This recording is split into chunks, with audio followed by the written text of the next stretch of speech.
Grégoire, justement, vous qui êtes psychologue, cette idée de voir un corps en publicité comme ça, même sans visage, pourquoi ça fait vendre?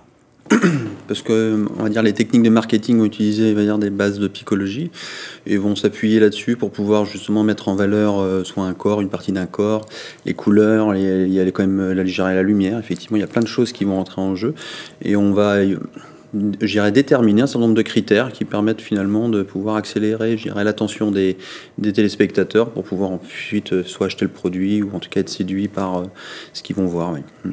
Et en quoi un environnement publicitaire comme celui qu'on a pu voir avec des publicités qui sont clairement sexistes, ça a des conséquences, et quelles conséquences ça peut avoir sur notre perception? C'est-à-dire que si on nous montre toujours les mêmes styles d'images, ça nous façonne tranquillement, j'ai envie de dire, et doucement. Donc plus on va être exposé à certains types d'images, on va la normaliser, elle va devenir familière, et c'est à ce moment-là qu'il y a des risques en fait de généralisation. Et c'est pour ça que le sexisme prend une certaine place dans la domination masculine. Bon bref, ça s'inscrit dans pas mal d'histoires.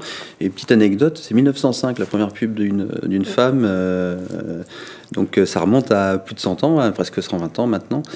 Et la régulation autour de l'image des femmes, en tout cas dans les publicités, c'est 2001 en métropole. Donc on voit bien qu'elle ne marche pas très bien en plus ce mouvement-là. Donc la régulation est plus difficile.